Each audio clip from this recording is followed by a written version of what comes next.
গরমকালে তৃপ্তি পেতে কার কার cold drinks খেতে ভালো লাগে? আশা করি সবারই ভালো লাগে। তবে আজ আমি আপনাদের দারুণ স্বাদের 2 রকমের মশালা কোল্ড ড্রিঙ্কস বানানো দেখাবো, যা খেতেও অনেক বেশি ভালো হয়।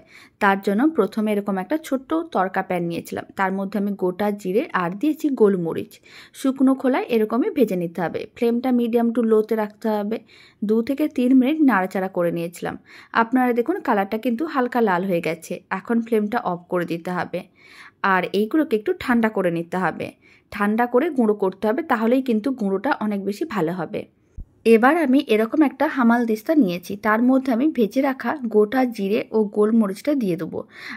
আর আমি এখানে 4 চামচের 3 ভাগের 1 ভাগ দিয়ে দিলাম পিঙ্ক সল্ট। আর আমি দিয়ে দিচ্ছি 4 চামচের 1 চামচের মতন চিনি। এবার সমস্ত কিছু একসঙ্গে ভালো করে গুঁড়ো করে নিতে হবে। তাহলেই কিন্তু মশালা কোল্ড ড্রিঙ্কসের মশলাটা রেডি হয়ে যাবে। আর এই মশলা দিয়ে একবার কোল্ড ড্রিঙ্কসটা খেয়ে দেখতে পারেন, খেতেও বেশ ভালো হয়। অল্প একটু লঙ্কার গুঁড়ো দিয়ে দিলাম। এটা কিন্তু একেবারেই অপশনাল, আপনার চাইলে দিতেও পারেন, নাও দিতে পারেন।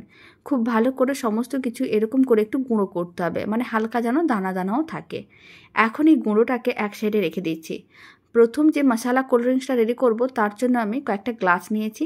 আর গ্লাসে একটা করে স্লাইস করে রাখা লেবু দিয়ে দিলাম। আর আমি দিয়ে দিচ্ছি কয়েকটা করে বরফের টুকরো, 2-3টে করে দিয়ে দিচ্ছি। বরফের টুকরোটা দেওয়ার পরে কিছুটা করে মশলা এরকমই দিয়ে দিতে হবে। খুব বেশি দেওয়ার দরকার নেই।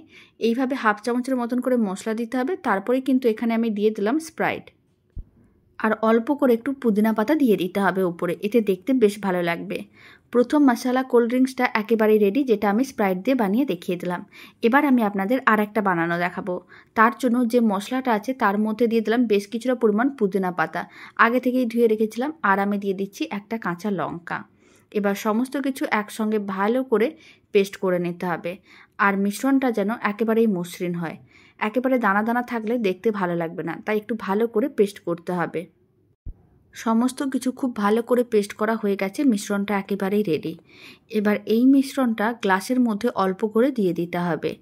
প্রত্যেকটা গ্লাসে হাফ চামচের মতন করে দিয়ে দিলাম। আর বেশ কয়েকটা বরফের টুকরো দিয়ে দিতে হবে একইভাবে। আর দিয়ে দিতে হবে স্লাইস করে রাখা লেবু। আপনারা চাইলে লেবুর রসও দিতে পারেন, আর না হলে লেবুর স্লাইসগুলো এইভাবে 2-3টে করেও দিতে পারেন। তারপর অল্প একটু পুদিনা পাতা নিয়েছি। পুদিনা পাতাগুলোকে হাতে ছোটো ছোটো টুকরো করে ছিঁড়ে নিতে হবে আর গ্লাসের মধ্যে দিয়ে দিতে হবে। এতে দেখতে বেশ ভালো লাগবে।